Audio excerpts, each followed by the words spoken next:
Hello and welcome to the fourth round of the Reykjavik Open. I am still FIDE Master Ingvar Johannesson, and for the moment I'm joined by FIDE Master Robert Lagman, FIDE Master among other things. We call him Don Everything. You are also FIDE Arbiter, FIDE Trainer, something else? International Organizer. International Organizer. And you're also hosting a backgammon tournament for the players in the Reykjavik Open, is that true? Yeah, that's one of the special events. Yeah, so we have many special events. We have blitz tournaments, we have pub quiz, and new for this year is a backgammon tournament promoted here by Robert. Have you had any interesting players registering so far? There are actually two foreign players that have already registered, but yeah, we will see what happens. Yeah, it's on Monday, so people have. We're trying to let people know about the tournament. Okay. But yeah, that's interesting for those who are here. But now the fourth round has started, and for the first time we're seeing some Grandmaster on Grandmaster action. Should we go over the pairings, perhaps?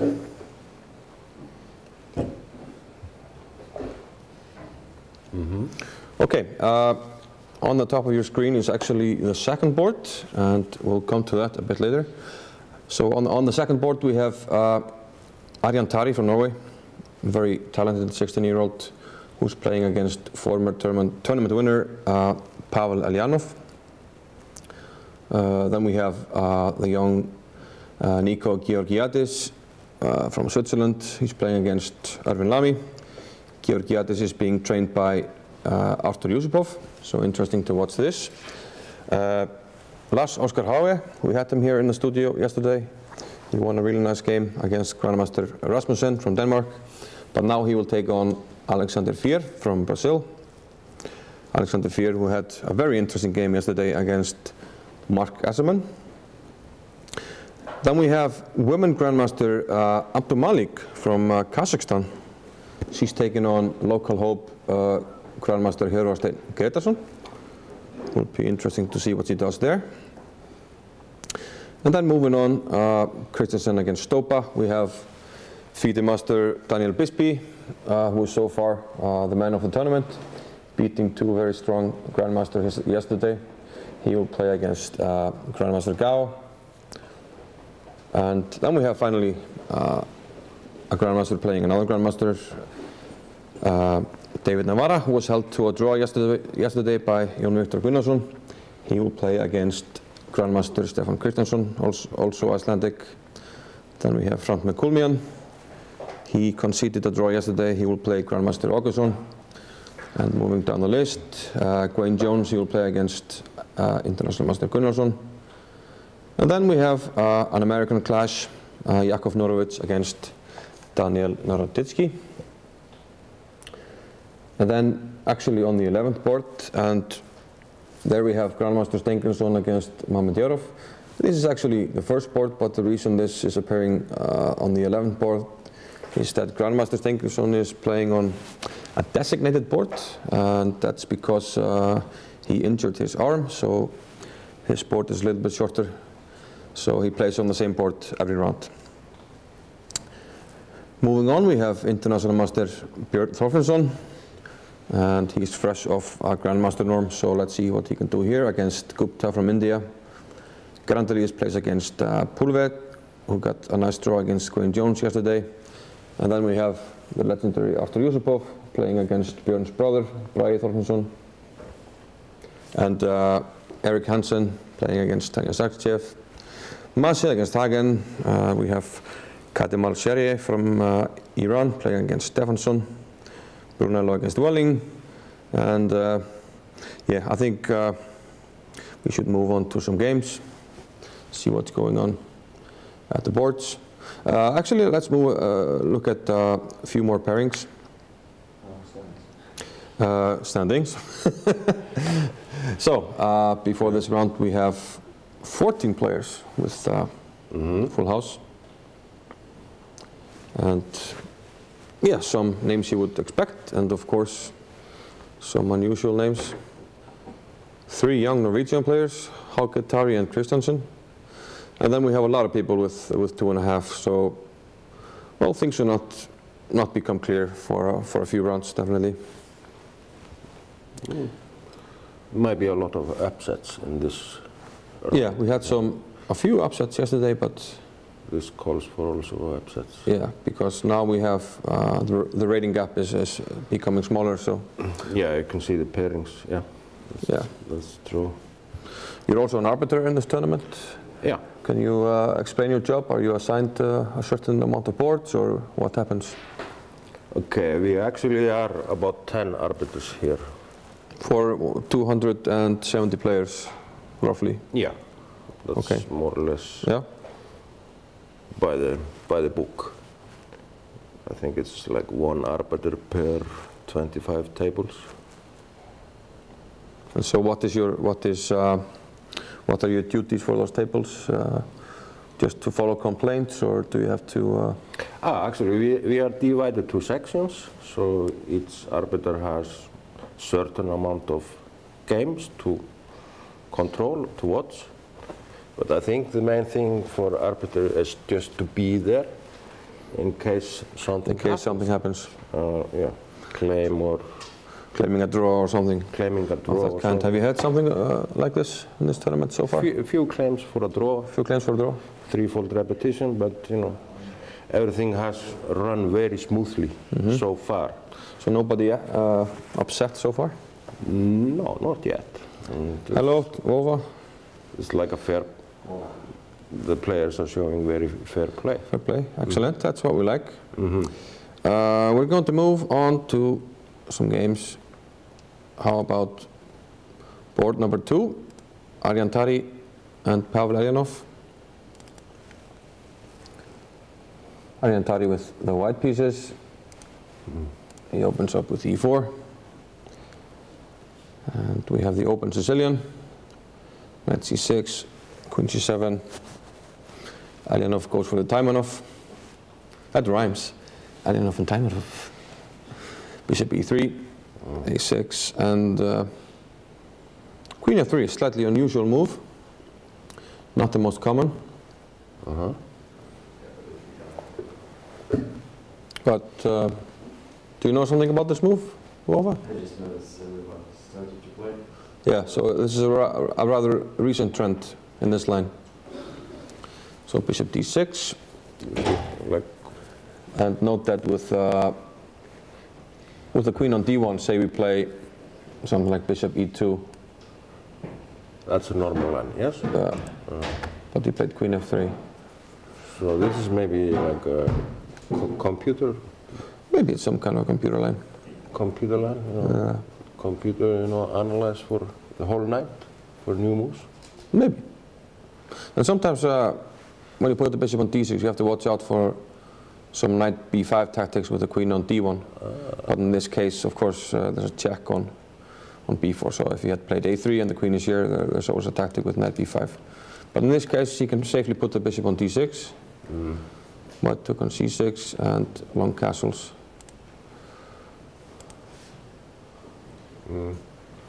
And, well, white is slightly ahead in development. And okay, it's interesting. It's a little bit of a question how we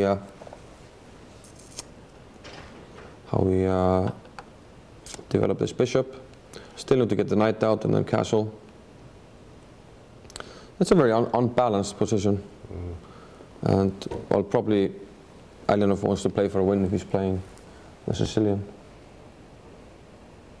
Yeah, we're going to quickly run through some of the top boards during the opening phase. Surprising. Yeah, most likely. Ruining his. Yeah, and we have National Master Petrosiniak telling us that Queen f3 was played, for instance, in Mamedjarov Giri. So it's a recent development. I'm not an expert in Sicilian, so I'll take his word for it. We'll move on to Georgiadis against Ervin Lamy. Right here. Yeah, not much going on so far. We have a Rui Lopez, and Erwin goes for G6. Oh, this variation. Which is well, interesting variation. He's just doesn't want to go down the main lines. He's more or less trying to complicate things. Probably wants to play for a win. It reminds me of this line a little bit. Yeah. Which I think you played, if I'm not mistaken. I have played this one, yes. Yeah. Yeah. That's true. And Björn Þorfinnsson has been playing it recently with yeah, he's the expert. with good success. He's the expert in this line. What do you call this line? Cosio defense, I think. Cosio. Cosio. Yeah, C-O-Z-I-O. Cosio. So C3, bishop C7, and just like in the Cosio, white goes for a quick D4 and D6. Okay. So, yeah, nothing special so far. Let's move on to Lars Oskar against Alexander Fier.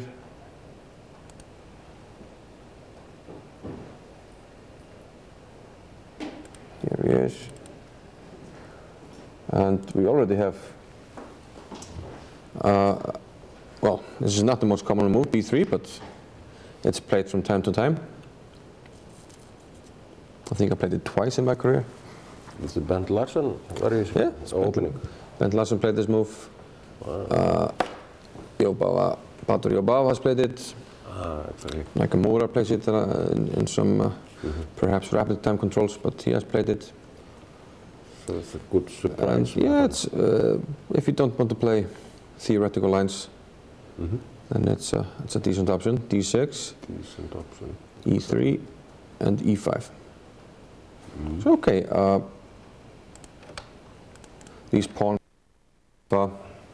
form a wall against the bishop on B2, so that's the strategic idea with the placement of the pawns, but white decides to strike right away with D4.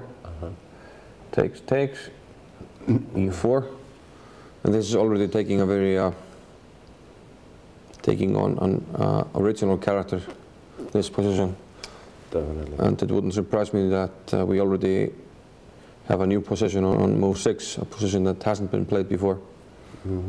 So if some of you guys watching on the chat do have access to a database, it would be interesting to know if we already have a novelty in this game. That's my guess. So it would be interesting to see what you guys out there can find. Okay. Still early, so not much to say really.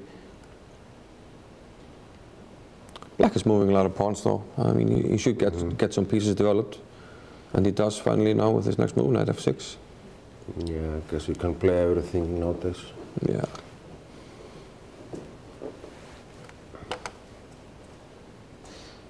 Okay, let's move on to board 4, where we have another interesting game. That's Abdu Malik against Gretarsson.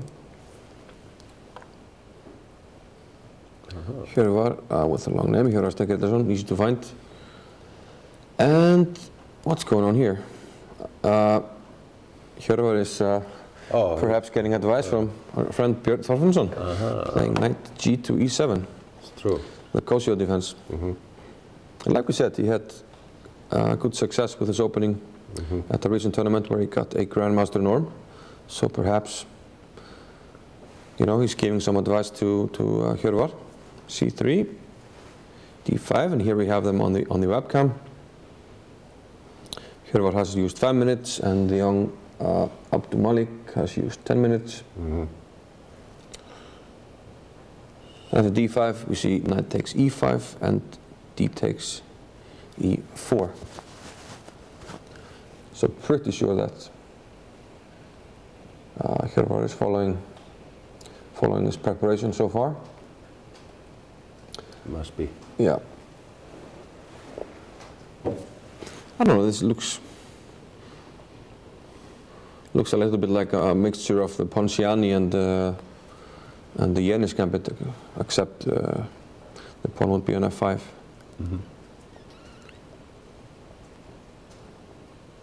So white to play. I mean, if he takes on c6 twice, then his light squares are going to be a bit too weak.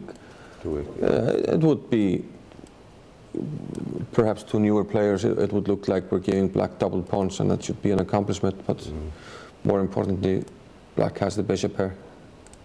Exactly. And the light squared bishop especially is very strong. And white has to be careful. He can't move the steep pawn. So if let's say he castles, we can already give him a grand position with something like this. That's true. Most likely. Yeah. And white will have problems developing his pieces. So that's certainly not a consideration for white at this moment. So more likely we're going to see something like castles, or if she wants a quiet game, maybe even d4. d4, yeah. Yeah. That's true. And I'm not sure if we take or not. If we take, it probably... And passant, you mean? Yeah. Then you have queen f3 maybe. Yeah, if you take, yeah, exactly, then we lost control over this square, and this could be an interesting move, you're right. So probably not going to take if d4. So d4 looks like an answer move, but she did take on c6. As you can see on the webcam, and we should have the move any second. She took on c6, okay. Yes.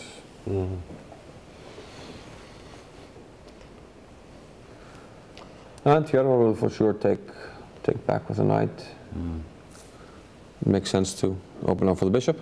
Yeah. Get this guy out, get castled.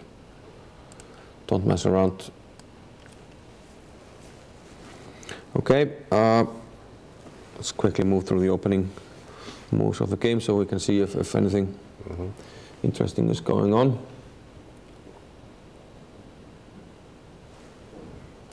It's nice to see Fiona Steil-Antoni in the chat on chess.com. She'll be here later, I guess. We're going to go for Johann Sebastian Christensen against Jacek Stopa.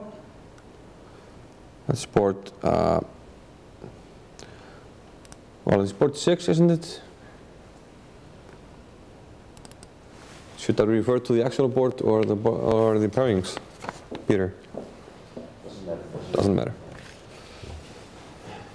Here we have, well, a stonewall set up by black, but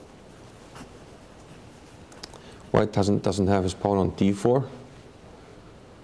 So let's go with the opening moves. Here we have them on the webcam. Johann Sebastian on the right, Jacek Stopa on the left. Rated 25-44, which is quite a big rating for an international master. That's true. And maybe he only need one. yeah, that's what we thought here in the previous rounds. So okay, after these moves, Johann played e3, taking it into pure English opening. b3, c6. Black goes on with the stonewall development, and after castles, queen e7. Now, if white were to go d4, we would have something that resembles a stonewall. Perhaps the knight would usually be on f3, and in that case, black also has some ideas of going knight e4. But white doesn't move the d pawn, so he decided to move it to d3, and in that case, he keeps good control over the e4 square. But on the other hand, he doesn't have as much central influence, and black at some point can maybe push e5, maybe take on c4 and push e5. Maybe not immediately, but maybe something like this at some point is an option. But on the other hand, you have to watch out for f4 by white, which is a standard move in such structures. But certainly an option, I think. And Stopa is thinking right now. So this kind of positional setup can easily turn into wild tactics. Yeah. I mean, yeah, either side can at some point decide to try and open the position up. Exactly. Black can go for some kingside attack, and white can also try to open things up with e4 at some point. So there's a lot of dynamic. Yeah, there's a lot of dynamic, definitely, in the position. So let's go on to the tournament hero so far, Daniel Bisbee, playing Rui Gao.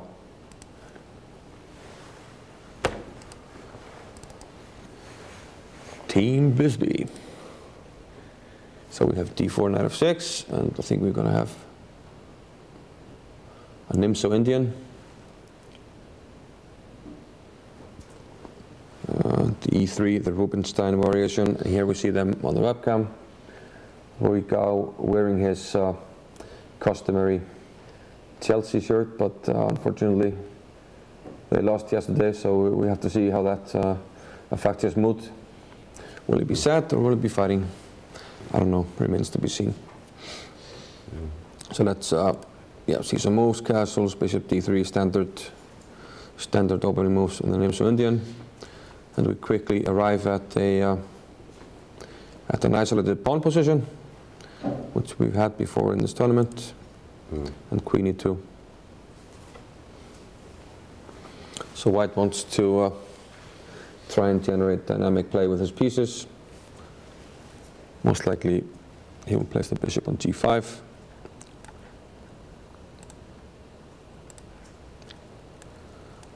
And this rooks, I mean, they can go to c1, d1, or e1. It depends on what you want to do. Fairly standard to put one on d1, another on e1. In some cases you try to push d5, and in other cases you try to attack on the king side. There are many ideas, and it sort of depends on how black sets up. Yeah, it's kind of. And the standard idea for black is to try and exchange pieces to increase the weakness of the isolated pawn. That's a standard plan, but the white, of course, will try to avoid that. Yeah, we should mention that perhaps some players didn't get a lot of time to prepare for today's round because they went on the Golden Circle tour in the morning. It's true. Where they go to visit some sites in Iceland, like a waterfall and a geyser. Yeah, the classical Golden Circle. Yeah, and the grave of Bobby Fischer. True. And yeah, the bus didn't arrive until I think half an hour before the round, so maybe that explains some Larsen openings, 1b3, I don't know. Okay, I understand. But yeah, I want to see Navarra's game. Navarra against Kristjansson. Always interesting Navarra's games. Yeah. Usually plays interesting chess. Okay. And I mean, he's had problems with Icelandic players in the past. Yesterday he drew against Johannesson, and he played him also 10 years ago or something in the Czech Open, where he had some problems beating him. And he played Fredrik Olofsson in this tournament, Navarra. Yeah. And he was lucky to escape with a draw. That's true. The legendary grandmaster whose 80th birthday was this year. I played against David Navarra in the year 2000. In the Reykjavik Open? No, in Pardubice. In Pardubice. He must have been young by then. Yeah, he was young. He was like, I don't know, 12 years old or something. And what happened? He was lucky to win. He was lucky to win. Oh, really, it was like a draw rook ending, but he won. Yeah. So already an accomplished endgame player at a young age. So Navarra opens with d4, and we're going to see the Benoni here. Stefan has played that a lot, and perhaps that wasn't a surprise to Navarra. So we have the opening moves of the Benoni defense. And Stefan goes d6 here. It's more common to take immediately on d5. And then go d6 when we see moves such as this. And d6 shouldn't really matter. It usually, there are some cases where you can postpone taking on d5. sort of to try and trick white into selecting a line that perhaps he doesn't want to play. Okay. This was taught to me many years ago by Grandmaster Johannesson. But looks like in this game they just transposed. He took on d5 now, and we had g6. So here, white sort of has to decide what he wants to play. The most recent popular line is to play bishop f4, which was popular in a recent repertoire book by Larry Kaufman. You can also play the modern main line with e4. Some people prefer to go h3 first and then e4 to avoid some bishop g4 lines. E4 can lead to many things. It can lead to the modern main line, it can lead to some bishop e2 stuff. But he went for knight d2, which is an older line, but a very solid one. The knight is coming to the c4 square, which is usually a very strong square for the knight in the Benoni. And yeah, it's funny that we have a Benoni because it was just announced that the second Vukar-Gasimov Memorial will be held, and Magnus Carlsen is already confirmed as a participant in this tournament. Okay. And that's very nice to hear that. Always interesting to see Magnus play, and Vukar was a very popular player, so almost all of the top players were ready to come to his memorial tournament, and nice to see the tradition being upheld. And Vukar was a big expert on the Benoni and one of the last top players to sort of play the Benoni on a regular basis. Okay, okay. You see many top players, well, perhaps play the Benoni from time to time. I remember some games by Gelfand and other players, but Gasimov was sort of the last guy to play it on a regular basis. Okay, a6 was played. Here a4 is a standard move to stop the b5 break, a move that black often wants to accomplish in the Benoni. Knight bd7, pawn to e4, bishop g7. And yeah, on the screen now we have the announcement of the Gasimov Memorial, the second Gasimov Memorial. And is it December or? No, it's going to be, well, what were the dates? 26th April. 26th of April, and those who 16 yeah. to 26. 16th to 26th of April, and those who were quick enough to notice, you saw Caruana, you saw Anand, and yeah, of course you're going to see the top Azeri players like Radzhabov and Mamedyarov. So okay, let's go on. We're still in theoretical lines, castles, rook b8, h3, and knight d8. I mentioned before that white wants to put the knight on c4. Most likely he will do that at some point. But once the knight comes to c4, you have to challenge it with this knight, either on b6 or e5. Yeah, that's true. As you know yourself, being yeah, a little bit. You know, it's been a long time. Yeah, you mostly play the Banco gambit, but you yeah, I prefer Banco. You prefer Banco, but you know your way around. Prefer to sacrifice it more. Yeah. Anyway, if you can help it, yeah. This is a dynamic opening, you know. Yeah. But you need to know a lot of lines in this opening, yes. A lot of lines, and also some ideas as well, some standard ideas. Because you can get easily crushed if you. Yeah. Especially in the lines with early f4, you have to know your way around them. Yeah, that's the thing. Yeah. So again, we see them on the webcam. Navarro on the right, and Stefan on the left. So it's a good choice by Stefan. Yeah, I think so. I mean, he's played this opening on many occasions, knows his way around it, and yeah, I think it suits him. So we'll have to see. Still Stefan. Okay, I mean, he's only 10 minutes behind on the clock. That's a pretty good sign, because usually he uses a lot of time on his opening moves. But we'll come back to this one, and let's have our first tweet of the day.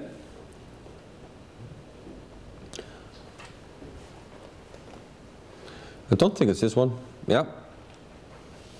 It's Maria Manfold. She likes the games, she adores chess and loves playing. And she wishes she had started to play earlier. And notice, yeah, we want to hear your tweets. You can hashtag Reykjavik Open or tag us at Reykjavik Open, either way. And we'll keep an eye on it, so keep them coming. If you have any questions or you want to point out an interesting game or something of that kind, please go ahead and do so. You can also use the chat on chess.com if you're there. We'll try to keep an eye on it. And again, post questions or something interesting that you want to see or ask about. So, okay, this was Navarra against Kristjánsson. And let's move on to the All-American clash, Norwich against Naroditsky. So actual board 10.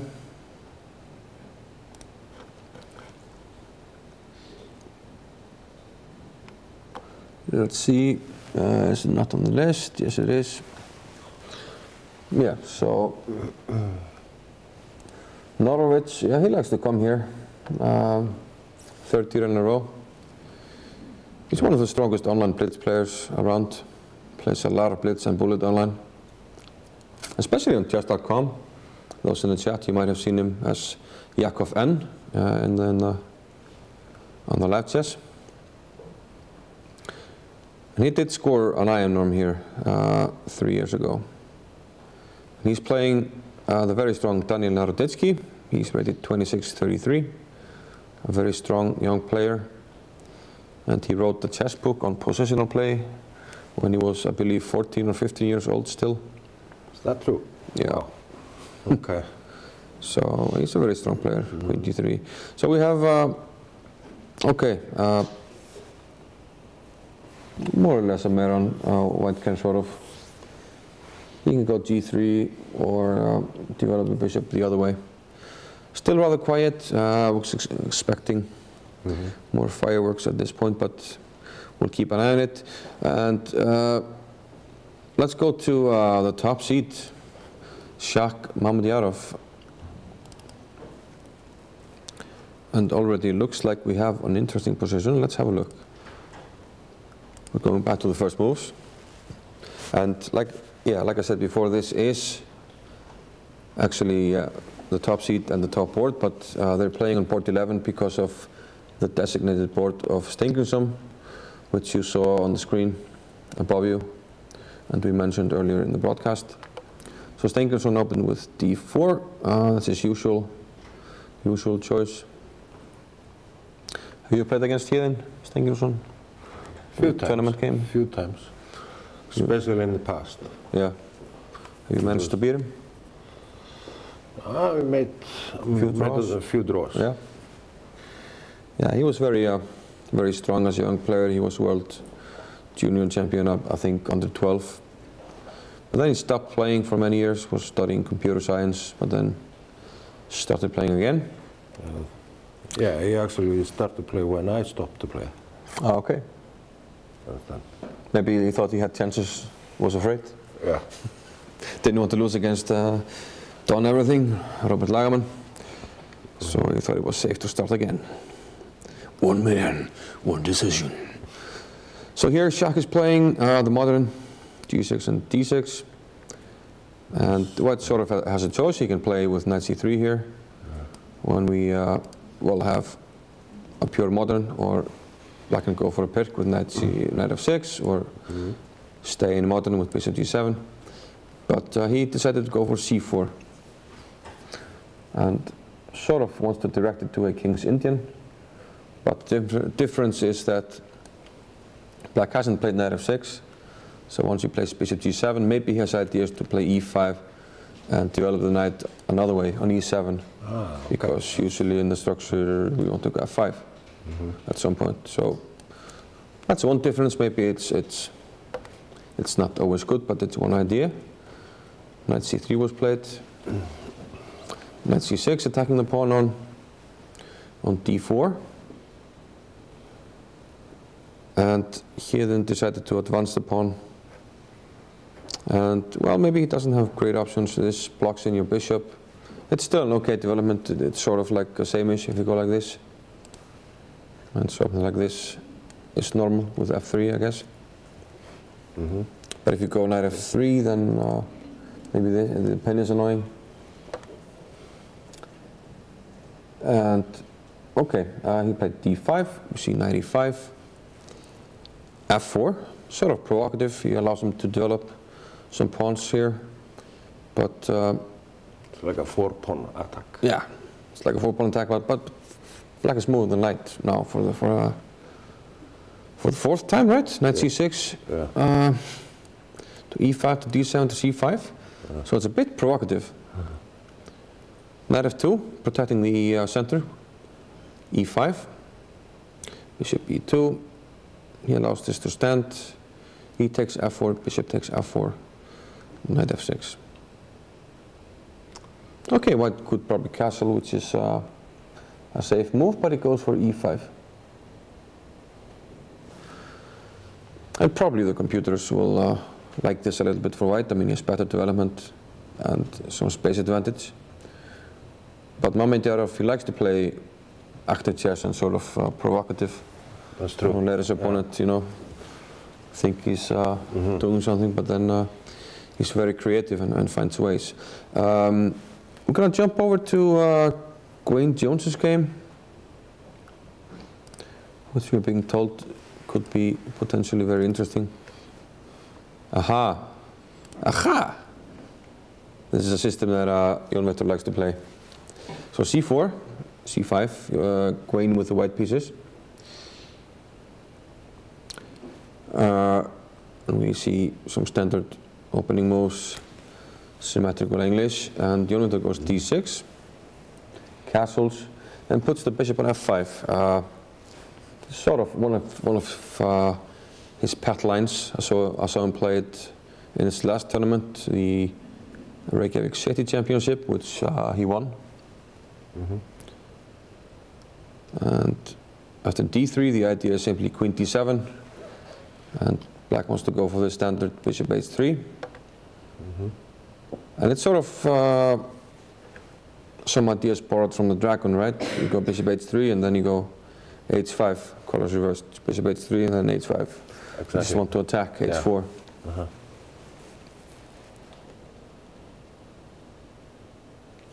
Yeah, well, things should still be under control for white, but sure. This is an aggressive way to play by Jón Viktor. It's his move now. Let's see if we have a move. The time consumption. Jones has only used about 12 minutes, while Jón Viktor has used about 23. So one would expect it to be the other way around. This is interesting. Jón Viktor is going for it. And, well, one thing to point out here is that in case of h4, it's white to move. So let's say bishop d2 or something. In case of h4, white better not take this. That's a little bit can you help the people out here? Okay, rook takes h4. Rook takes h4. Pawn takes and queen g4. And now it turns out that the bishop on h1 is in the way. If it was somewhere else on this diagonal, it would protect g2 and allow the king to slide to h1, but as it is, we have checkmate. So that's one idea for black. If you're really scared, we can kick the bishop away with knight g5, but I don't think. He's also preventing by playing this way by black the usual maneuver by knight e1, c2, e3, d5. Yeah, for what? It's very normal to maneuver this knight sometimes to this square, especially if black plays it with e5 to go for this d5 square. But now with the rook on e1, that's not going to happen. True. So Gwaine is thinking. I'm wondering what his options are. I like how Johan Victor is playing nowadays after he started to play, you know, more without any pressure. You know. Yeah, he's not worried about Result, so he's just playing chess. just playing chess and having fun. Yeah. Bishop g5 might look like a move, but I think I would just go f6.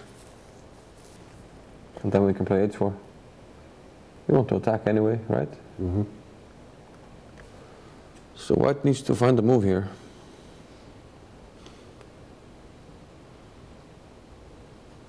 I'm not sure what the best move is. But we'll definitely keep an eye on this one. Johan Victor has declared war. He wants to attack, so declare a war, yeah, that's true. Queen must defend. He also gets a lot of confidence by making a draw yesterday. Yeah, exactly. Against the second seed in the tournament. So let's go to Artur Yusupov against Bragi Þorfinnsson.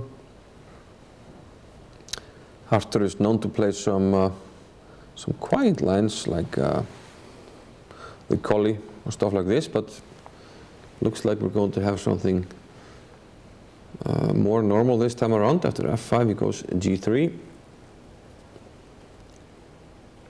Black has some options here. He could go for a stone wall. If he goes d5 at some point, he could go with knight f6 and d6, sort of a classical dodge, but he goes for b6. He's going to put the bishop on b7.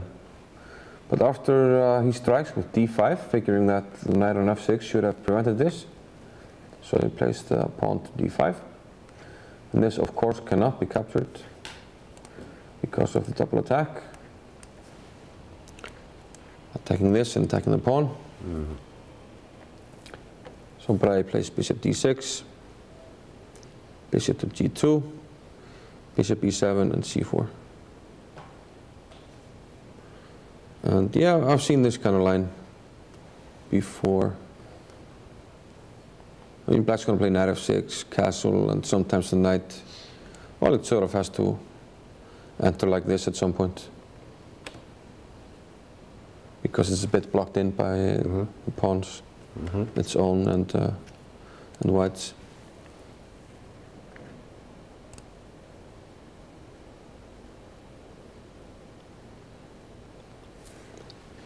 More comfortable for white, yes? Yeah, more space. More space. Yeah, easy to play, but easy to play. Yeah, exactly, easy to play. well, black has to be a little bit more creative, I think. Yeah, otherwise Yusupov will crush him. Yeah, he will crush him if not. Squeeze him. Yeah, he will squeeze him. Let's see how Bragi's brother is doing. Board 12, Björn Þorfinnsson against Abhijit Gupta. Yes, here you are. G3 by Björn. I'm wondering if Björn is rediscovering himself as a chess player. He was recently told by Grandmaster Helgi Ólafsson that he was a positional player, while he had been spending years sacrificing everything that he could. Yeah. And once he played his first tournament as a positional player, he got a Grandmaster norm, so I don't know, maybe there's something there, some truth in this. Bishop g2. And we have g6, c4, c6. I think Abhijit likes to play the Grunfeld. And now we sort of have, okay, if white plays d4, we have a fianchetto Grunfeld, but he plays queen b3, knight f6, knight c3. And yeah, this looks like it might be forcing black to play e6. Some problems protecting this pawn, right? If we don't play e6, we can't play d4 because we hang this, it would seem. So e6 looks forced and perhaps not ideal. White goes d3, bishop g7, knight f3, castles, castles, Knight c6 and e4. Yeah, this looks like something you'd perhaps rather get from the English opening. You played c4 and took on d5. That's true. Yeah, still rather quiet. Solid for white, nothing really special going on. No. So, yeah. But anyway, Ingvar, thank you for inviting me here in Yeah, you have to go to your studio. I need to go to the floor. your arbiter duties. You can't leave the Yeah. players hanging too long. No, because as we talked about earlier, the most important thing in arbiter's job is to be there Yeah. for the players. It's not like a physical job or anything, but you have to, you know, the arbiter is always the first to the playing room and the last to leave. The last to leave, yeah. So it's a lot of, you know, Yeah, a lot another of responsibility. yeah, it's a lot of responsibility and to appearance to be there. Yeah. Well, thank you for joining us and bringing attention to the backgammon tournament. I hope Yeah. a lot of players will sign up for this tournament. This will, yeah, It's a great game. this is the first time we organize a backgammon Yeah. tournament as a special event in Reykjavik Festival, And if it goes well, maybe we'll. and it's going to be on next Monday. And actually, I was reading an interview with our world champion Magnus Carlsen in New Chess, Yes. and actually Magnus Carlsen loves to play backgammon. Maybe he will join. He will be here. Let's hope so. Let's hope he will take one or two games. Yeah, it will be interesting. Yeah. Yeah. Before you leave, final thing. Anything that you think you've applied from chess into backgammon or backgammon into chess? Any ideas or strategies? Yeah, in backgammon it's as same as in chess, you know. It's a defense, it's attack, and you have to be very patient, like in chess, Yes. because your time will always come in backgammon.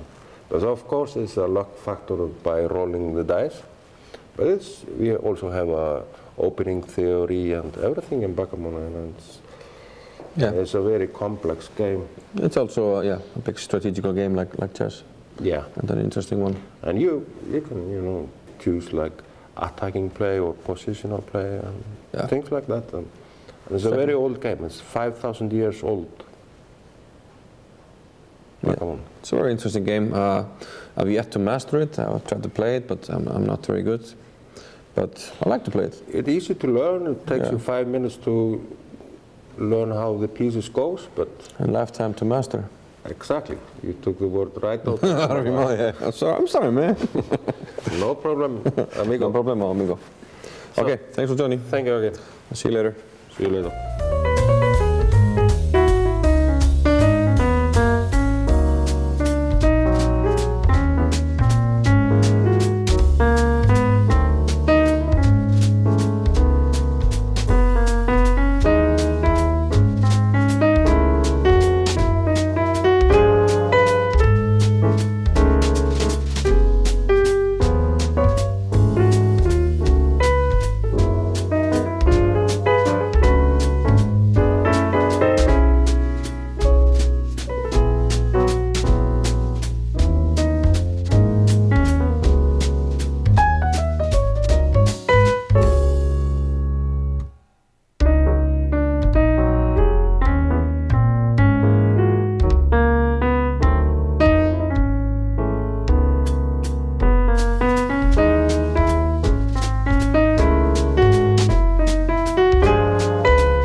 guys, welcome back to the show.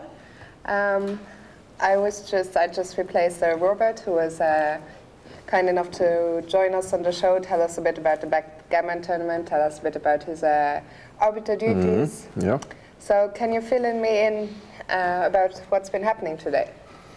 Yeah, well, I think we're going to jump into Jones against Gunnarsson, which seems to be the only game where somebody is really attacking from the start. And we're going to have that game up in a few seconds. So an English opening. Yeah. Yeah, the game is up now. John Victor, who yesterday made the draw against Navarra, great result for him. Yeah, fantastic result. Should give him confidence, and also he won his last tournament before this tournament, the Reykjavik City Championship, which he has won now, I think, 6 times, which I think evens the record. So 95, and well, usually you want to keep this bishop when you're attacking the Fiona position, but he played h4. So now the question is, what happens if we take this? Black has 2 options: to take with the queen or take perhaps first on g3. If you do take on g3, do I have time to save my knight? Probably not. Yeah. Probably gonna get mated. Yeah, it looks risky. Should we save it with, well... You can't really play bishop g2 because you will probably take on h3. Yeah. Maybe take on...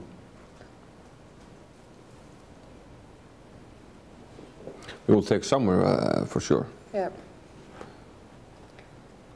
Meanwhile, we're told that only 1 Grandmaster took a bye today, as opposed to 6 or 7 yesterday. Yeah. As yesterday was our double round, and that's Granda Zuniga, who was on the Golden Circle Tour this morning, so very understandable. I was told by some players that they arrived literally just before the round started, so it's very nice to see him joining the tour. I think everyone who does very much enjoys it, so if you do come to Iceland, you have to see those sites. Yeah, it's always very popular. I think we always have a group of 40-50 people going on the tour.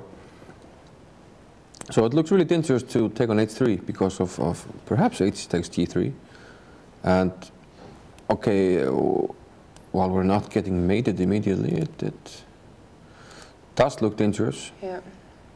As soon as you bring another piece, like the knight to g4, yeah, let's bishop can help on d4. Bring the knight. Mm-hmm. But okay, we're not mating white. I still think it's interesting. You know the Icelandic player as well, of course. Can you tell us a bit about John Victor's style? Is he usually such an aggressive player? Yes, I think he plays best when he tries to. Yeah. And he has some very nice... He had a very active game yesterday against Navarra, where he was the one pushing. He was the one pressing and perhaps should have won, I'm sure. But he's been playing for a long time. He was rated 2450 as young as 17. Yeah, he was actually, when I first participated in the Reykjavik Open back in 2008, he was the first. I played him in round 1. Yeah. So he was kind of the first Icelandic player I ever met. I mean, he's very strong. He should really be a Grandmaster by now. Yeah. I mean, he has all the talents for it, but sometimes, you know, he just lacks confidence and doesn't want to play chess. Yeah. So it sort of goes back and forth. But it seems to have... Surely drawing against Navarra will boost your confidence. Yeah. So. I'm hoping he's getting some confidence and some passion again. Yeah. And yeah, another option is just to take with the queen, but in that case, white can maybe kick it away with bishop g2. And seems to have things more or less under control in that case. Yeah, once we take on g3, we take with the h-pawn. I'm not sure where it's best to put the queen. Maybe keep an eye on h5 or something like this. But it should be okay for white. Did John Victor play a move already, or? Yeah, let's see if we have something. He's still thinking. Still thinking. Okay, so we're going to come back to this in a while. We're now going to go to board 14. Artur Yusupov, the legendary German Grandmaster, playing against local IM Bragi Torfinnsson. Here they are. And yeah, Bragi just played, after thinking for roughly 12 minutes, he played here the move b5. Interesting move. Yeah. He wants to undermine white's center. Bragi, he was usually very well prepared. Yeah. And, well, usually in these structures we have a white knight on c3, in which case this move would not be possible, this b5 move. Yeah. But, yeah, his idea is if white takes, then we take on d5. And we have more pawns in the center, which is usually a good thing for us. So we will control more central squares. So I think I can almost guarantee that he will not play c takes b5. Yeah. It's possible, but I don't believe it. He could take on e6, possibly.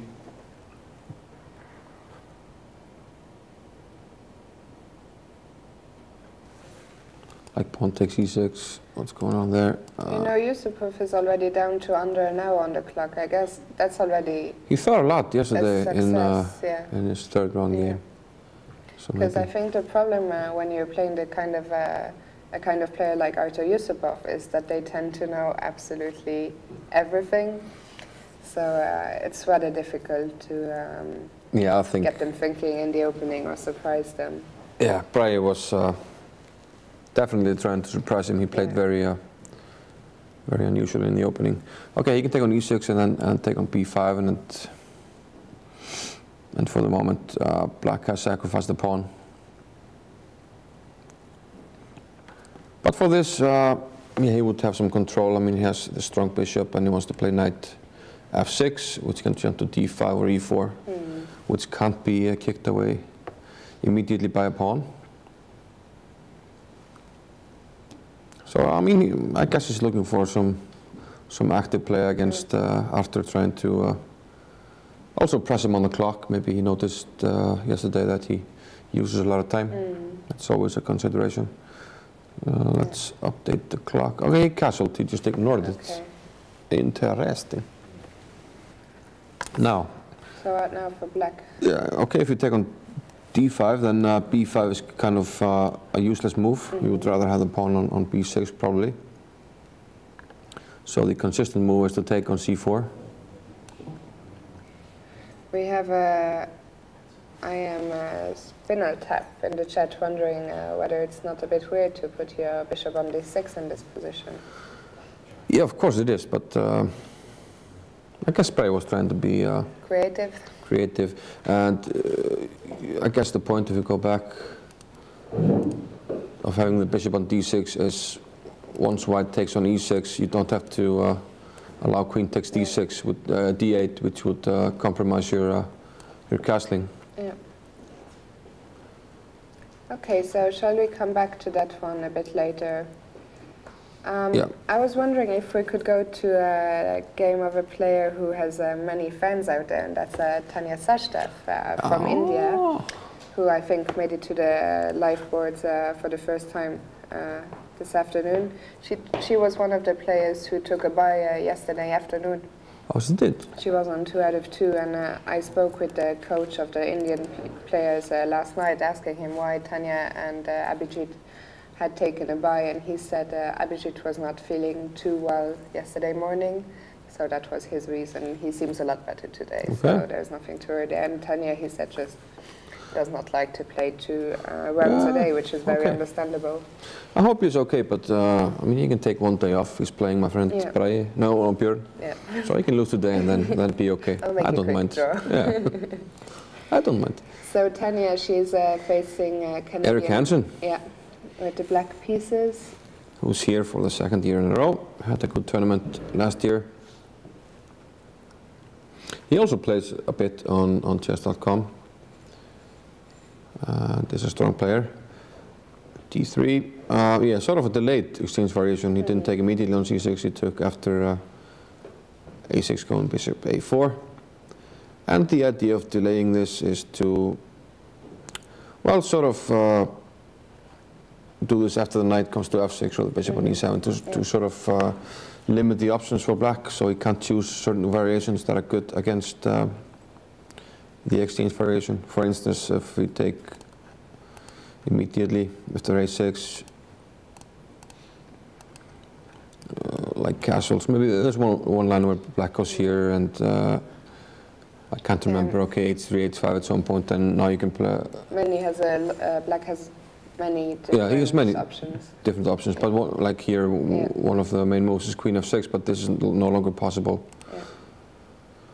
because the pieces are simply in the way. So also some lines where black plays F6 has been cut off as well. Yeah. So different lines, and I think white, he played B3. Quite often white wants to play B3 in these lines, put pressure on this E5 pawn. He does so here with knight C4. Bishop D6, protecting the pawn. B3, he wants to increase the pressure quite soon, and he does now. So he forces F6. So this, leaves the bishop a little bit badly placed at the moment because of the placement of the pawns. Knight H4, knight B8. So I guess white has two main strategical ideas in such a structure. He can try to attack on the king set, which he seems to be doing with knight H4, which is jumping into F5. Yeah. And sort of the long-term plan is to use the pawn majority on the king side, but in this case, okay, you can't really do that. It more applies when you play D4 and exchange the pawn, D and E pawn, then you have a pawn majority, so that doesn't really apply here. So a king side attack actually makes sense. So he did play knight F5, knight C6, yeah, queen G4. Now we're starting mate, so G6, and now black is threatening to play something like king H8 when the knight is simply pinned. So white unpins with queen G3. So now it's black to move. So what if black still unpins himself, plays something like king H8? Where does the knight go? That's would you like to? Question. You probably don't want to take on D6. I guess the bishop is not doing very much at the moment. Yeah. So we would probably take with a pawn and be happy. Yeah. And although we give up, okay, white perhaps gets a D5 square if he wants, but seems like black should get good play here. So instead of taking on D6, can we maybe go knight H4?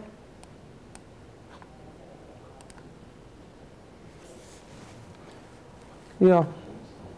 I would quite like as white to play F4 at some point, but I'm not sure how that's going to be possible. Yeah, we would sort of like to keep the bishop on this diagonal and open it and use it to open the diagonal, but we can't do both. Do you think you can probably never sacrifice the pawn? D6. No, I mean F4. Just F4 and just sacrifice it. Opening the diagonal of the bishop, but the problem is black can also always then play knight D4 or actually knight E5, right? So that's too optimistic. We have Beer Patzer in the chat asking us if Tanya is the highest rated woman player in the tournament. Yes, she is. She is. She is very closely followed by both Romanian players, Alina Lamy and Abdul Malik is not far away either. Abdul Malik as well. It looks like she might be closing in after a good win yesterday. Exactly. Against Grandmaster Henrik Danielsen. I think young Sanzaya Abdul Malik from Kazakhstan, she's now rated 2379, but I think she might still be underrated, so it will be interesting to follow her progress in the tournament. So we didn't. Yeah, let's move on to some games. It's not really much happening. It's still a bit positional here. Yeah, maybe let's go back to the some of the top boards get you guys out there, give you guys out there the opportunity to see some people other than us, some players on the webcam. So maybe let's go to some webcams. Top board of the day, which I guess you explained. Top board of the day is not Mehmet Yarov because he's playing Stein Grimsson, who has a broken arm. And so are we going to see? I wanted to go to Tari Arian against Pavel Lilyanov. Me too. So we agree. Yeah. And actually not many moves since we left off at this stage. And actually Arjan Tari has been thinking a lot, and he's still thinking. He has the customary banana and the dark chocolate.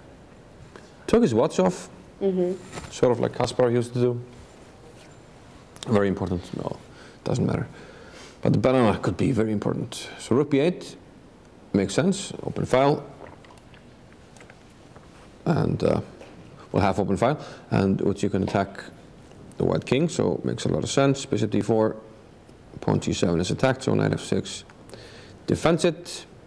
Black does give up a pawn, however, but of course white doesn't take it, because even though you win a pawn, now you're giving black a monster bishop here. E5 protecting the rook and also attacking down the diagonal. And I have no reason to believe we will see that. And actually bishop f4 is a stronger move. Bishop f4 check, I see that now. King b1, and then I play bishop e5. Because we want the king here on this file. So this would force queen f3, otherwise we would have taken on c3. But I guess you never want to allow never going to see that. To happen. So let's go back to the position. Okay, so knight f6 was the last move. And Arian is thinking. He's already spent almost half of his allocated time. Yeah. We're only on move 10.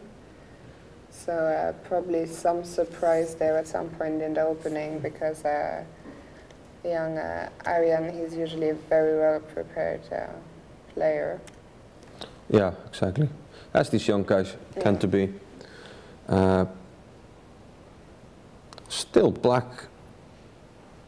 Okay, he still needs to solve the problem of his bishop on c8 somehow. Yeah. I mean, it's going to be hard to attack.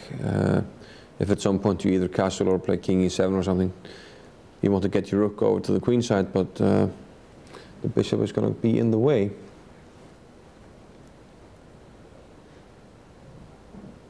I wonder what Arian is thinking about.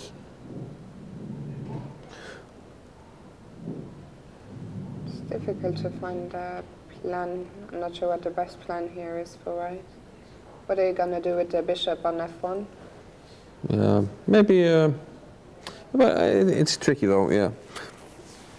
Maybe put on c4, but okay, it looks like it's solid to put on b3, but you have to be careful about some kind of c5, c4, when the bishop could already be in some trouble. So I'm not sure where it's actually best to put it. Yeah. Where do you put it, guys? Okay, should we maybe leave this one to figure out for Arian, and we move on, go down to our second board of the day, Nico Georgiadis from Switzerland. Yes, the pupil of Artur Yusupov. Playing Erwin Lamy. So we had this before, this position after d6. So queens were swapped early. So Nico took on c6, forcing the queen trade. But as we know, Erwin is an excellent endgame player. We've seen loads of his endgames, and very impressive technique. Yeah, all of a sudden I'm thinking if he had something similar in this tournament some years ago, I'm not sure, but okay. Knight b3, heading for what looks like a juicy square here on c5. Yeah. We see them in the webcam, no bananas, just water. No chocolate as well. What are your eating habits during games? They're very bad. Meaning? Sugar. Too much sugar. Like, I once heard that if you do eat chocolate during a game, you should you should probably keep doing it, because as your sugar levels increase, they then fall down quicker. So if you do eat chocolate, just keep doing it. Like that's true. We actually at the Tromsø Olympiad, I went to a feed trainer seminar. Yeah. We talked a little bit about nutrition there. And that's one of the worst things you can do, actually, just have a quick chocolate. Yeah. Too much, because you spike your energy, and then you kind of need to do it again to keep it up. So let's see, knight fd2, bishop e6, knight c5, and now king e7. So black has the bishop here, but he doesn't mind giving it up for the strong knight, it seems. So white has the option of taking on e6. And what do you make of black's pawn structure? How much of a disadvantage is are the doubled isolated c-pawns? Well, one point is, of course, that you are giving away a square such as c5, which you can't protect. But of course, the thing about weaknesses is that it's not much of a weakness unless you can attack it. And it's not very easy to see how you can attack these two pawns. Yeah. I have to say I quite like white here, though. If I had to choose, I'd probably take white. Yeah, if quick glance seems to favor white, and I think I agree. We could, for instance, put the bishop on a3, maybe play b3, something like this. And what do you do with the king? Do you want to castle kingside or bring it to c2? I was thinking I would walk it to c2. Yeah. Seems like both a solid square, and also just to protect b3. And from there, I would think about how I could improve my position. But okay, on the other hand, this doesn't do anything to really attack any weaknesses in the black camp. And black is really solid on the king side, so it's hard to come up with a constructive plan to attack anything. And he does take the bishop. Okay. And this probably means that he's... I could well see this one end in a draw. Yeah, but on the other hand, once you take the bishop, okay, you lose this knight here on c5, but now you have an excellent square for your knight on c4. And now you're finally attacking something. You're attacking this weakness on a5. And I think actually... Yeah, black will have to reroute his knight. Yeah, he's going to reroute his knight on d6 to challenge this knight if we go immediately to c4. Yeah. So maybe we don't want to do that. If the knights were to be exchanged, it would probably look like... then it's probably getting very equalish, Shall we move on? Yeah, Lamy seems to have things under control, but I think white should be slightly better, but not much. So we're going to move on to board 3. Lars Oskar Hauge, who was here in the studio with us yesterday, showed us his very nice win against Rasmussen, Grandmaster Rasmussen from Denmark. Is he up a pawn? Actually, both of these players were in the studio with us yesterday. It's true. Alexander, whose birthday it was. Birthday boy. Yeah. We had this very unusual opening, d5, knight f6. That's where we left it off. And we have a comment that the commentators are matching. Yeah. That's an accident. We do not usually discuss our... I had this happen once at work, but that was with a green shirt, so that was very, very suspicious. Maybe we need to start discussing our outfits from now on. Some people are complaining about too much blue. Too much blue. Yeah.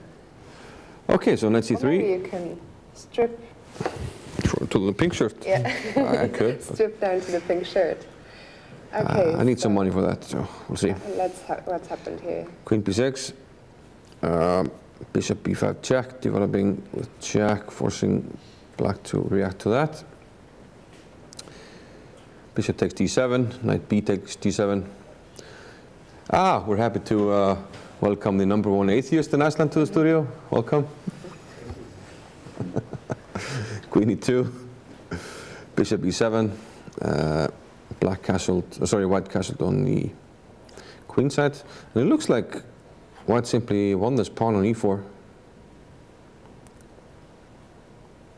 Queen takes E4. The bishop on E7 is attacked, so black doesn't have time to capture on F2. So bishop F6, bishop takes, knight takes, and queen D4. This is, a bit weird. Yeah. So after only 15 moves. And Alex, for once, he's not playing as quickly as he was yesterday. Yeah. Yesterday we discussed his great game quite a lot when he seemingly blundered a pawn on B2. So it was his birthday last night. We went out for a couple of drinks, and I asked. Did you ask him about it? Yeah. I asked him about it, and he said he told me without me asking him that he asked me if I'd seen that he blundered a pawn, and I said yes. He said had he come on the show here, he would have pretended it was a thematic sacrifice. It was an obvious blunder. Yeah, and I also talked to Nino, his girlfriend, who said that Alex was maybe the trickiest player she knew, that she saw him twice in a row win an endgame a piece down, so always keep an eye out for this guy. Yeah, so nothing all to play for still, but still unusual to see a clash with a rating difference of over 200 points and the low-rated player is pawn up after 15 moves, seemingly for not much. Not much. Yeah. So he's definitely going to keep the queens on. Can you maybe show me? I didn't see how white won a pawn. Yeah, let's quickly go B3. Yeah. We had these moves and the D4 break. So E4 is already a bit isolated here, and he just wound up losing this pawn. Queen B6, we had these moves, and now simply Queen E2. It's already hard to defend this pawn. And he simply didn't try. Couldn't, yeah. Yeah, I don't really see where black's compensation is here. White has a very nice pawn structure. He has everything under control. Yeah, he will try something like maybe want to play Queen F5 or Queen S6. I'm wondering if Queen S6 is more more accurate to cover the E2 square. You can't exchange queens. No, here, black can't exchange queens. Then just pawn down and ending and nothing to play for. So he has to keep the queen. So I think Queen A5 or Queen A6. And this will give him some time because we have to protect A2. Probably King B1. King B1, maybe even King B2. Yeah. I'm not sure. Maybe B2 to cover. Use the king to cover the squares. But on the other hand, now we have time for maybe activating a rook. I was wondering if you maybe should not put your queen on A5, just so you can then play A5, pawn to A5. Try to open. Oh, he did play Queen A6. Queen A6. Yeah, I was wondering which one was more accurate. He played this one. And it sort of takes away the option if you wanted to go knight E2 maybe. Yeah. If you wanted to swing it over to C3 at some point. Yeah, I would say that something has gone very wrong here for Alex in the opening.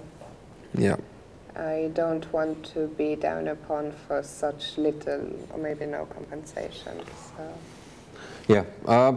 We will come back to this later. Of course. We will now go to our top seed player who, as mentioned and as you've seen in the bar, on your live commentary is playing on a designated board. Okay. We left after pawn to E5. After a provocative opening by Commentators, who was playing a simul this morning. Yeah. Made a draw with the tournament organizer. And not he played 10 games and only one draw against the president of the Icelandic Chess Federation. Yeah. He told me he was very impressed that Gunnar had played very well. He wanted to know. He's 2100. Yeah. I mean, he's not a pattern. I never knew how strong Gunnar was. So Gunnar, good on him. He drew against Quinn Jones many years ago in Bunrathi, 2008. Yeah. He's a strong player. It surprises a lot of people. And yeah, he said he earned the draw. It was not a Kirsan draw. Some people play Kirsan the president and just like, oh, draw here. But No, he earned it. So let's see. We had to move, so that's why we jumped here. E5. That's where we left it off. Mamedyarov took. He already moved this knight 4 times, so he's a bit behind in development, but nothing serious. Castles, castles. Rook E8. Bishop D4, hitting the knight, which has to move once again. We just have a comment from, I'm not sure how to pronounce it, Ezelis in the chat, who thinks he saw some players in the tournament drink beer. I think the reason he would think that is because we have these glasses here, which are sponsored by, gold glasses, which are beer. But it's beer, there is water inside. Water there's complimentary water for everyone in the playing hall. So that's why you might think that. Can you pour me some wine, please? I can pour you some wine. Thank you. And what brand is that? Probably Pinot Grigio. Cheers. And, I'm not sure if drinking beer during the game is even legal. No, it's not legal, of course. Yeah. And this is water, by the way, of course. There is one tournament in Bunratty where you can actually have beer, but it's... Where you must. Where you must have beer, but it's not federated. Yeah. But it's a very fun tournament. We had someone in the chat earlier wondering about coffee. Coffee is allowed. You can have coffee during the game. I did actually. I think I played in Luxembourg. Yeah. And there was one guy drinking beer. Well, we actually... Peter Bishop, do you remember it? Yeah, Peter Bishop, who sadly actually passed away just last year. But yeah, also in our national championship, it's very common. We have our producers telling us that they think alcohol is not forbidden, but being drunk is. So there's a fine line. Yeah. I think it might maybe just depend on the tournament. Different tournaments maybe having different rules on this. Because I've definitely seen people... I think you probably won't see it in top class tournaments, but yeah. I don't know. Maybe get one of our friends to have a beer and see if any arbiter says something. Somebody to experiment, yeah, exactly. Maybe. Okay, let's go on with the game. It looks like a King's Indian, but on the other hand, Black doesn't have a lot of influence in the center with his pawns. So I would guess that White should be better here and should be better according to the computers here. And he starts to expand on the queen side with b4, a5, a3, takes. Here he has tended to be really solid with White, not lose a lot.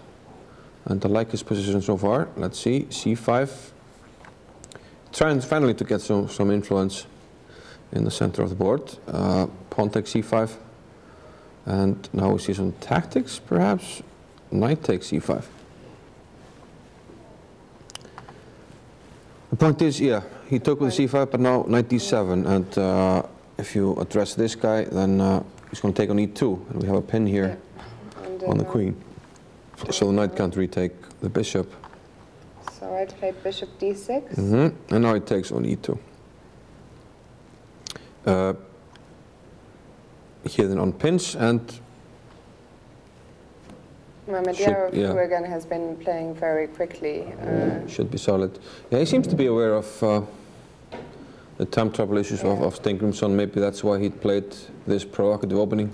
Mamedyarov yesterday had a somewhat tough game in the afternoon against Simon Bakker-Jensen from Denmark. And I asked him about this as well in the evening. Yeah, he freely admitted he said he was just to work for used to playing double rounds. He said the last time he played a double round was probably 10 or 15 years ago. And then he went on to ask me if there was going to be a free day in the tournament, which there is not. Yeah, okay, things...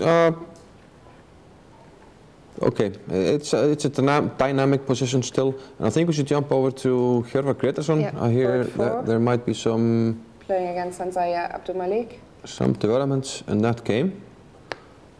We had a look earlier with knight takes c6, and I wrongly predicted knight takes. It's pawn takes by Hjörvar. Bishop c4, knight d5.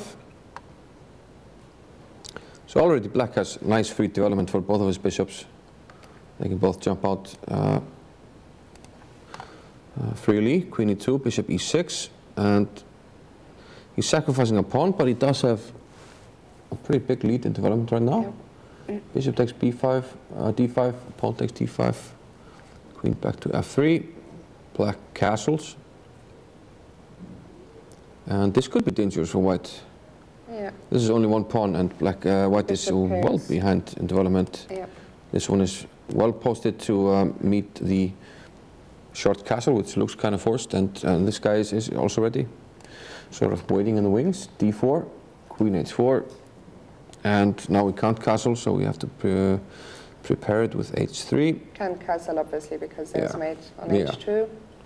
Rook a to e8, and this is starting to look some Dangerous. characteristics of martial attack, where black voluntarily gives up a pawn. Here he's going for the king, g5. Simply wants to play g4. And that's a big threat because, well, once we take, there's mate on h2, and if we don't take, we open up the position. We take on h3. So Abdul Malik played queen to f6, which actually pins the pawn to the queen. But now her queen doesn't seem to have a lot of squares No. left, and I wonder if black can take advantage of that. Can we get extremely violent? No, we can't. This is hanging, that's the problem. Yeah. Maybe h6 to prepare some violence on h3. Probably he has to play, he already played h6, yeah, of course. So g5 was hanging, but now he's threatening to take maybe on h3 at some point. I have to say I quite like black's chances here. He's also 15 minutes up on the clock. Yeah, and looking fairly confident. Yeah, did you see her? She was eyeballing him. Yeah. What are you up to, Ginger Karpov? That's his nickname. We have one Ginger GM, but Hero was Ginger GM, obviously. Yeah, Ginger GM, Simon Williams. From England, if you're watching, so. And we played on the same team with Simon and Hero, and we nicknamed him Hero, nicknamed him Ginger Karpov. Because of his positional style. Yeah. Not playing very positionally today, though. He's going for it in this game, sacrificing a pawn, going for a big attack. It's hard to see how white will prevent either g4 or bishop takes h3. Yeah. And if you do we have time to bring the knight into defense? Not really, probably. I mean, in a blitz game, one would think about immediately 92. Yeah. f3 looks suicidal, almost. Well, not almost, it just looks suicidal. 92. Do we have time for that? What happens after? Well, one good point of this, of course, is that after bishop takes h3 type stuff, there's no longer rook e4 because the knight is blocking that. But can I just play g4? Oh no, the queen is still playing. Yeah, queen is still playing. Sorry. We could.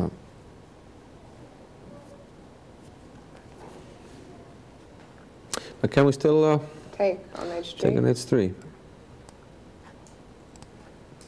Pawn takes, queen takes, and now we're threatening mate on h2. And knight f3 is probably met by. Then maybe even rook e4. Yeah. Or g4. I was looking. Both moves look good. What after g4, knight e5? Yeah, maybe knight e5 is a move there. After g4. At least blocking something, so why not? And white is suddenly counter-attacking. Why not? Do you see that? The bishop can come to h6. And Yeah. I'm threatening mate. So probably rook e4 is stronger, just threatening rook g4 immediately. I don't see any good way for white to defend here. So now after knight e4, you just take. After knight? Knight e5, sorry. Yeah, we just take. And that's that. And that's the end of the game. Yeah. So it looks like white might be in some trouble here. Yeah. Bishop takes h3.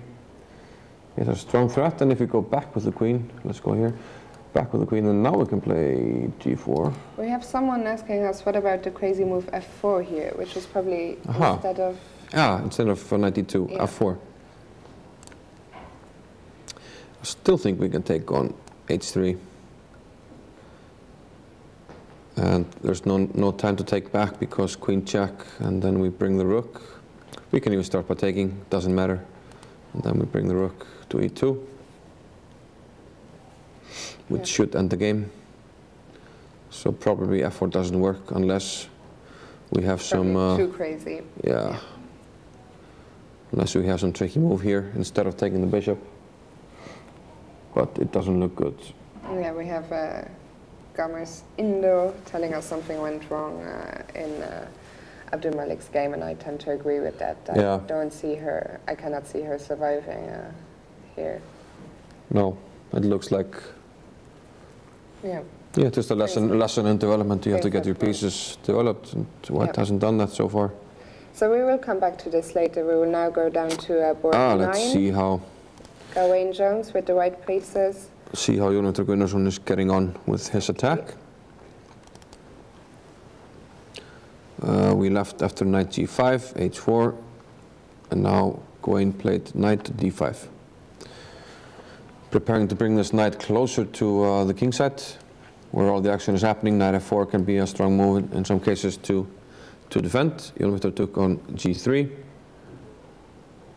Pawn takes g3. And yeah, usually you take here with the h pawn. If you take with the f pawn, in some cases, this diagonal here that just opened can be a problem. So h takes g3, knight f6, knight f4. We have to move the bishop. It went to g4, and now f3. So now the question is, will Jonathan have to sacrifice something? Where does the bishop go? If we go to f5, we have to maybe e4. Think about something like this. When okay, White can grab a pawn, but maybe that's a bit too dangerous. To take on e6, or do you not want to take this bishop? I kind of want to take it, but with which knight? I think I want to take with the f knight and just keep an knight on g5. Yeah. If we take, okay, it's a pawn, but maybe we're just opening lines now for. I probably wouldn't grab that pawn either. Black, so probably too risky. So if we take with the f knight, because the knight on g5 does the good job quite blocking. Strong. Yeah. Maybe White can now think of playing bishop to g2, bishop to h3. Hitting on e6, sorry. Yeah. Yeah, seems like all the attacking ambitions have been stopped. Yeah. For the moment, for Black. But where does he put the bishop? Okay, he counterattacks. We have a move actually, e5. Okay. Makes sense. We didn't see a square for the bishop if he had gone to h5. Well, it's just not a good square, actually, because it's blocking the rook. So White will just keep playing, and the bishop is in the way. So it goes e5. So what to do now?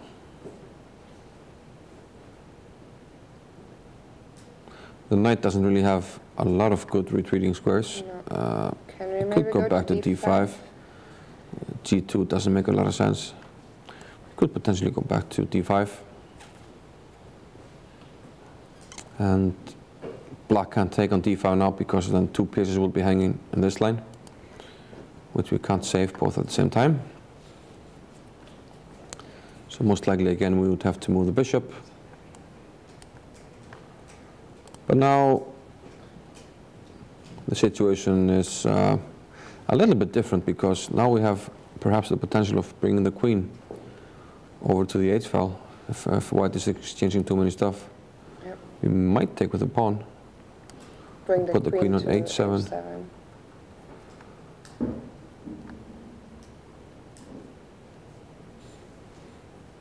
So right now,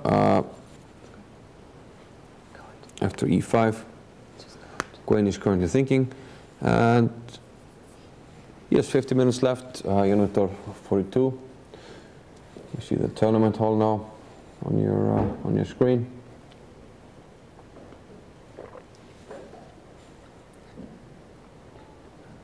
Do you recognize anyone? Usually I see somebody that I know, but... Struggling today. There is an English player in the front row with a purple sweater, Alan Byron. I think that was Kasim Goulamali. We have some American viewers who know him. Yeah. And Jakob Norowitz and Mark Esselman. Famous Blitzen bullet. And right at the bottom of your screen, since we just looked at Grettersson's game, we have his biggest fan, his brother, who usually shows up for every game that he plays. We also have one of our dear friends who is wearing his trademark scarf. You can only see the back of him, but that's Luis Gallego, second board from the left. Yeah. Now I see. Okay, so where do we go with the knight? We can't really take on g4, I think. Taking on g4 looks like we can...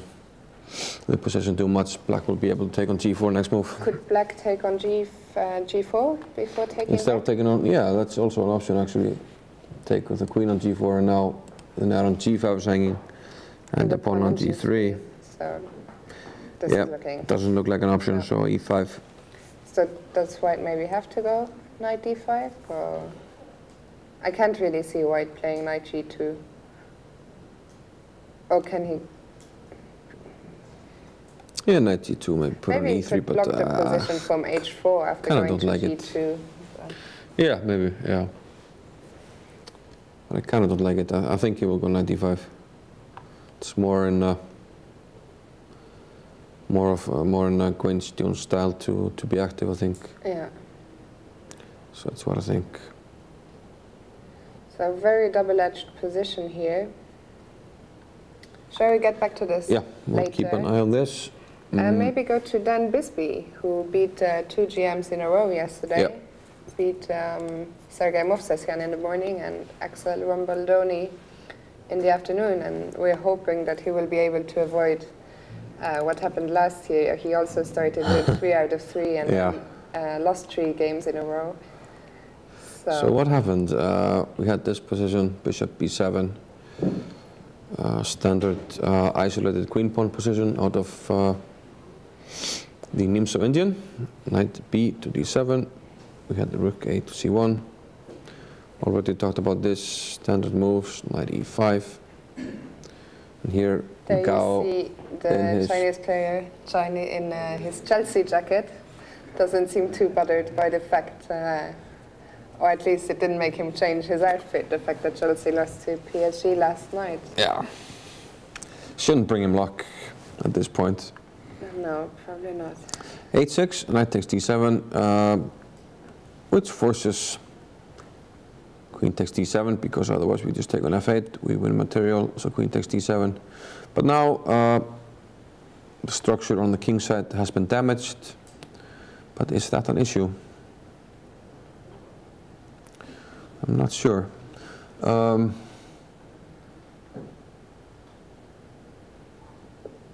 It's interesting. I don't see any quick way to exploit the queen side. Probably have to defend the d4 pawn. Can you start by you don't really want to give a check on g4 either, giving the g file to black. Black's just going to move the king. Yeah, that could be dangerous, that's true. Play rook g8. And also if we move the queen, we have to worry about... the bishop on c4. Yes. However, what about queen g4 check? My idea was if you go to h7, I will play bishop d3. 5. And on f5. Queen h4. Yeah, keep an eye on the pawn at least. I was wondering if you should maybe go to h8 instead of h7, just not giving me the opportunity to retreat to g3 with a tempo. Possibly, yeah. Because I was thinking I could attack the h6 pawn, but... Let me hang this. Yeah, you hang this and I don't have a perpetual. And now if you move the bishop, there's maybe rook g8 and this guy. But now... Oh, yeah. Yeah, so queen g4 might not be an option. it's hard to find a move after king h8. So maybe we would rather play something like rook to d1, protect the pawn, and maybe get ready for a rook lift at some point. We have very contradictory opinions on the chat. Winslow thinks that this looks like trouble for black, and I am Finns thinks that this is great for black. Mm. Queen c6. Yeah, queen c6 here. That's right. Yeah, double attack. Okay, I mean we could give a check and then go bishop somewhere, check or f1. Just holding but, on. It's still a very dangerous idea, Yeah. queen c6, to be aware of. Was rook d1? I'm tempted to trust Finns, John Bartholomew. Actually, so rook d1 wasn't played yet. No, so it's just an idea. black is threatening to go queen c6 right now. Yeah. Queen c6, double attacking on c4 and g2, spotted by a member of our audience, who I believe comes from the US. Did you finish your game already? Great. So we're starting to have some audience here in the room with us, which is great, helping us out, finding all the best moves. Yeah, I think we need the help. Yeah, we need some help. Yeah, okay, black has the bishop pair. I mean, if the weakness on the king side isn't an issue, then I'm tempted to like black as well. Because, yeah, if you can cover some stuff, then we can maybe dynamically use the g-file. Yeah. You know, I just realized we are in Chelsea colors as well, both of us. Yes. Maybe not the best of signs for us either. Yeah, unfortunately. Isn't there another team that plays in blue, maybe? Hopefully. That qualified. Schalke, no? God damn it. Schalke, who came very close. Came very close. Yeah. I think they actually booed Real Madrid, even though they qualified. Exactly. They lost 4-3. At home. Yeah. Bernabeu. So yeah, what's happening here? Not sure. Yeah, I mean, I think rook d1 looks like a natural move. I think I quite like black. Mm-hmm. Because the bishop on b7 is very strong, and I'm just going to put my king away, put the rook to the g-file, maybe try to double my rooks on the g-file. It seems like white has to be aware of both tactical things like queen c6, and he has a hanging pawn on d4, and probably that's the weakest pawn also right now. The dark squared bishop can retreat to d6 at some point. Where it's very actively hitting placed. h2. So...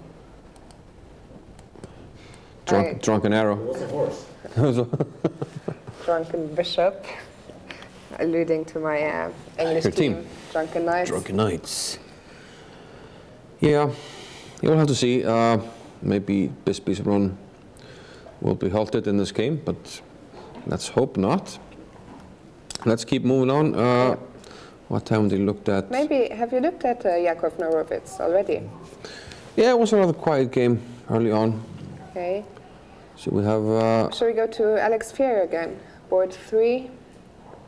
Playing against Norwegian FM Hauge. He should have the black pieces, right? Yeah, he's just under, down. Yeah, there he is. Yeah, he was down this pawn, but okay, what's going on now? Played queen a6, that's where we left things. Okay, king p2, we have to protect this pawn. We already have someone in the chat telling us that Hauge is going to lose an exchange, so let's see. Let's see what happened. Rook a to c8. Maybe he was too eager to initiate trades here with queen d3. Wasn't the queen just doing a good job on d4? Yeah. Seems like a good square for the queen. Yeah. Is there anything wrong with just knight f3, something like this? Maybe he wanted to prevent the queen from going to yeah, but e2. we just play rook d2. d2, it seems. So Everything's under control. yeah, to me it seems like everything is under control, unless there's some rook takes c2 stuff. Yeah, there's possibly some tactics. Yeah. Okay. That would explain why he. Yeah, would explain why he does that. That's not the kind of opportunity you want to give. You don't want to give Fier a shot like this. So let's go back. This looks dangerous, yeah. Probably he played queen d3 because of this. Yeah, defending.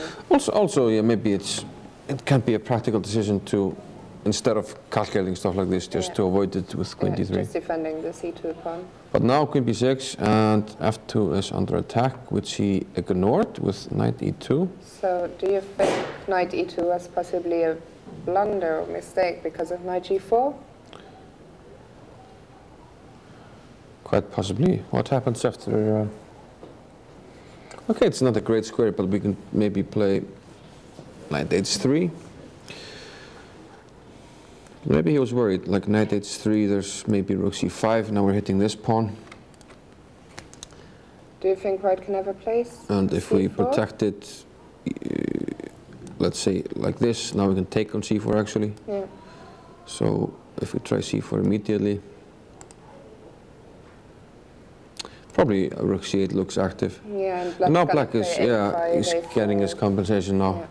We're threatening rook takes c4, and maybe in some cases knight takes d5, not right now. I think also if you look at the webcam, I think Hauge doesn't look... He looks worried right now, yeah. But okay, of course he didn't play this, but it looks like so he played rather quickly things became knight e2 and knight tricky e4. for white. And looks like white cannot defend the f2 square. And the big problem for white is that both his, all three of his pieces here. Yeah, they're going to be hit by this, by this knight coming into f2. So that's a big problem already. Because otherwise, like let's say the queen was not on d3, you could just move the rook and you just lose a pawn. Yeah, maybe he just wanted to lose the pawn, second pawn. So his idea was I can't believe that queen takes f2 and then just move a rook. Yeah. But I don't know. Tarja Svensson seems to think that he missed it. Lars Oskar missed 1894, Norwegian in trouble now, he's saying on Twitter. Yeah, Tarja, who tweeted us yesterday as well to tell us that Hauge has told him that he would score his last IM norm in this tournament. So it's a bit it's interesting because it felt like things had gone wrong for Fear in the opening. Just the pawn down, we didn't really see any so quick way to do anything. But here, instead of knight e2, what if I just play a move like h3? Okay, and if I... Yeah, but he wanted to, knight e2, he wanted to give up the pawn on f2. But I guess he wanted to play rook f1 after that. So he wanted probably to sack this and then maybe get active, I don't know. Rook here or something. Give up another pawn. Yeah, but no, this one you can't take actually. I'll take here and rook g1. Well, no, actually, first rook g1, I'm sorry. Otherwise you take an h1. And then I take an f6, right? Yeah. So was there any way to defend? So probably he just didn't like this. What about rook d2? Yeah, rook d2. Looks logical as well. I will meet knight g4 with maybe knight h3. Or maybe but that's already tricky. See, Fear, he's a very tricky player. Now we have knight e5, and if we move the queen, there's knight c4. Yeah. And we're going to pick up this guy here. So, yeah, a lot of, surprisingly, so some tricks and traps. Okay, what if I play f3? It's not a move I want to be playing, but... instead of rook d2, f3, taking away all of the knight squares.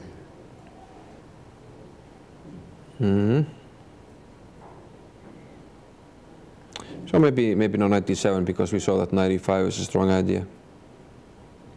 I'm starting to think the mistake might be around queen d3.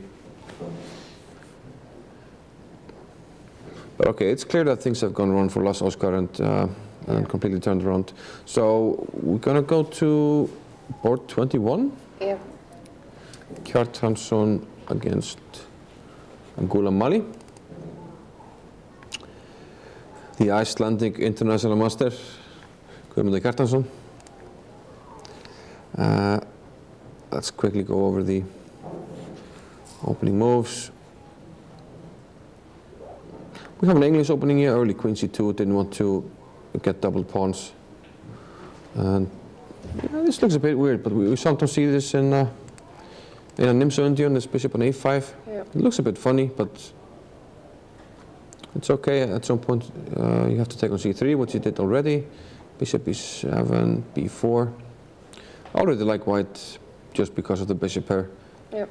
You're going to play, I want to just play bishop e2, d3, castles, and I think white is better. But okay, it didn't go d3, went d4. We have mentioned this yesterday, that we saw a lot of games already so far where the advantage of the bishop pair was nicely converted. Yeah. So.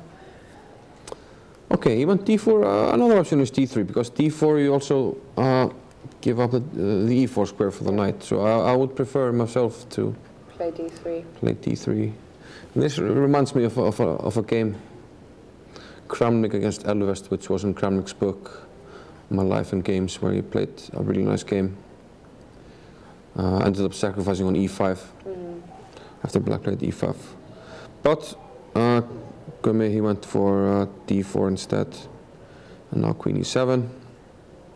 D takes c5.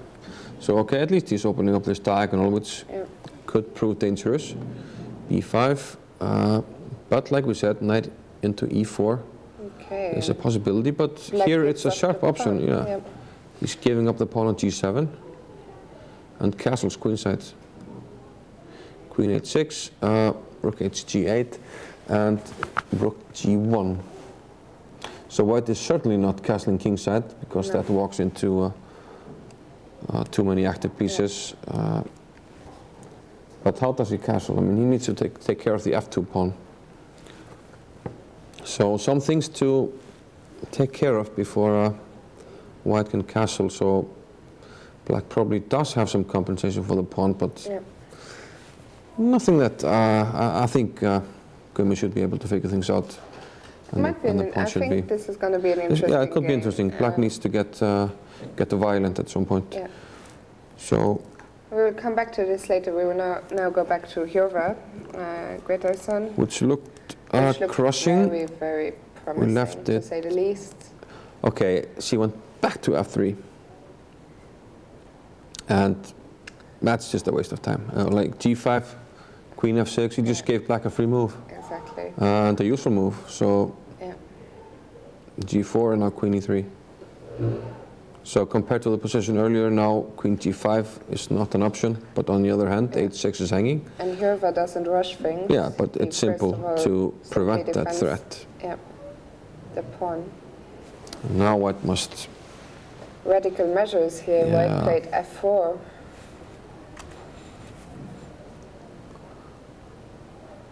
Yeah, I don't like the queen line-up, clamped out against the rook. Just looks like a dream position for black. It's just a matter of figuring out what's the best way to continue. If we take on h3, she probably wants to play f5. Yes. Although we could take though, yeah. Yeah. But then can we take on h6? Yeah, that's a good idea. Take on h6 and then on f5. Or is it Czechoslovakia and or black wins? And if the king goes to f1, of course, there's a queen on h1. Yeah, some new queen. Yeah. So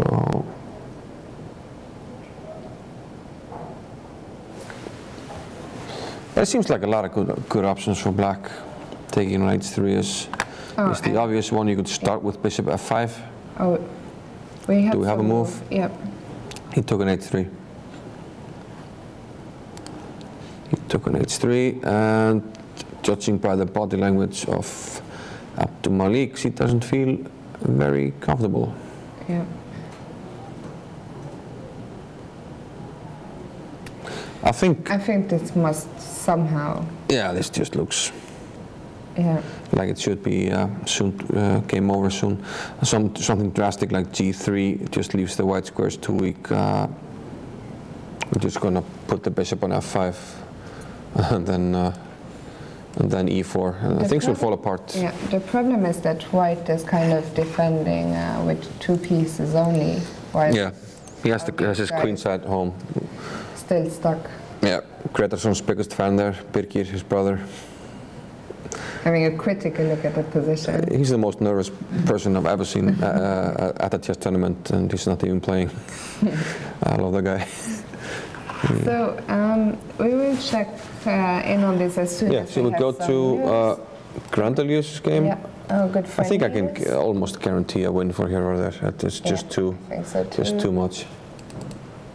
So Niels was playing I am Pulvet. Where was he from? Actually, I thought he was from Colombia, but he's probably from Venezuela. Yeah. Need to get my flags. My flag knowledge sorted out. Yeah. So Grandelius, we're wondering here. Let's just stay with the current position. This was Sicilian, nothing too dramatic. And after rook a8, we're looking at. Yeah. Do we have some ideas with knight g5? Connected to knight g5. Oh. Yeah. Some very violent ideas, for sure.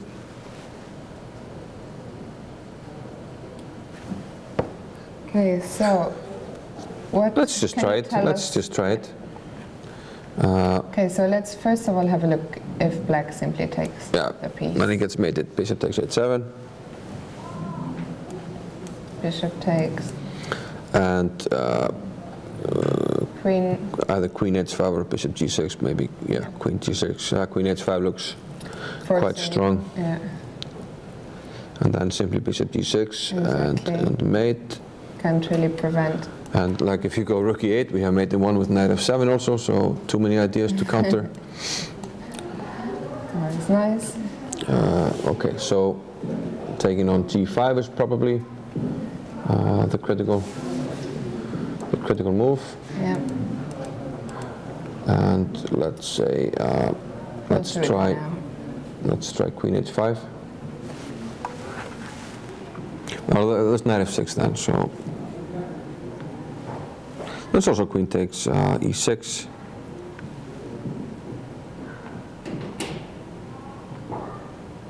With ideas of taking on e7. Well, plenty of ideas. I mean, we're not saying that knight g5 is the best move. It's just a move that white has to explore. And for instance, maybe this. We can take on e7 next move. If knight f6, we can take on e7, winning material. We can also even take on g5, but this seems enough to win. Yeah.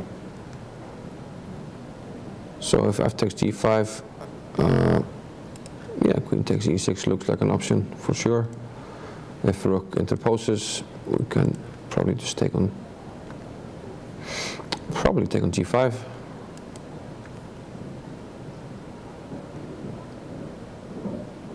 Does look like a very promising attack. Yeah. Does look like. This is probably what Niels is thinking about. Yeah, definitely. Yeah.